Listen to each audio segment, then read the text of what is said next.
5 minute കൊണ്ട് നമുക്കൊരു പൂ ഉണ്ടാക്കിയാലോ? ഏത് കളറാണോ വേണ്ടത് ആ കളറിൽ കുറച്ച് ക്ലോത്ത് എടുത്തിട്ട് ഇങ്ങനെ സ്ക്വയറിൽ കട്ട് ചെയ്തെടുക്കണം കേട്ടോ. എന്തോരം പെറ്റൽസ് ആണോ വേണ്ടത് അത്രയും പെറ്റൽസ് കട്ട് ചെയ്തെടുക്കണം. പെറ്റൽ ഉണ്ടാക്കുന്നത് ആദ്യം ലെഫ്റ്റിലേക്ക് മടക്കുക, പിന്നെ റൈറ്റിലേക്ക് മടക്കുക, പിന്നെ താഴത്തേക്ക് മടക്കുക. അപ്പോൾ നമുക്കൊരു പെറ്റൽ കിട്ടി കേട്ടോ. പിന്നെ അത് നമ്മളിങ്ങനെ ട്വിസ്റ്റ് ചെയ്യുമ്പോൾ നമുക്കൊരു പെറ്റൽ കിട്ടും. പിന്നെ അടുത്ത പെറ്റൽ കൂടെ നമ്മളിങ്ങനെ ഉണ്ടാക്കി കേട്ടോ. അങ്ങനെ എന്തോരം പെറ്റലാണോ വേണ്ടത് അത്രയും പെറ്റൽസ് ഉണ്ടാക്കുക. പിന്നെ നമ്മളൊരു കമ്പി എടുക്കുക, അത് നമ്മുടെ പൂവിൻ്റെ സ്റ്റമ്പാണ്.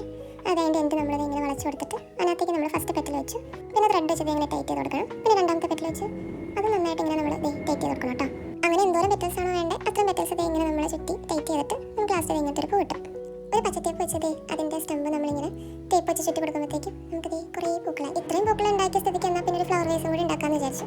പിന്നെ ഒന്നും നോക്കിയില്ല, ഒരു ഗ്ലാസ് എടുത്ത് അതിനകത്ത് കുറച്ച് തെർമോക്കോൾ വെച്ച് അതിനകത്ത് ഈ പൂവും വെച്ച് ഇങ്ങനെ ഒരു ഫ്ലവർ വേസ് കിട്ടി. പിന്നെ ആ ഗ്ലാസ്സൊക്കെ പെയിൻറ്റ് ചെയ്ത് കുറച്ച് വരകളൊക്കെ വരച്ച് ഒക്കെ ചെയ്തപ്പോഴത്തേക്കും ഇങ്ങനെ ഒരു ഫ്ലവർ വേസ് കിട്ടി നമുക്ക്. ഇത് അമ്മ കണ്ടപ്പോൾ അമ്മ ചോദിച്ചത് എൻ്റെ ഫ്രണ്ടിന് ഗിഫ്റ്റ് കൊടുത്തോട്ടെ. അപ്പോൾ ഞാൻ അമ്മയ്ക്ക് കൊടുത്തു. ഗ്ലാസ് മാറ്റി കപ്പാക്കുമെന്ന് ചോദിച്ചു. അപ്പോൾ ഞാൻ ഇങ്ങനെ ആക്കി. അങ്ങനെ അമ്മ ഹാപ്പിയായി.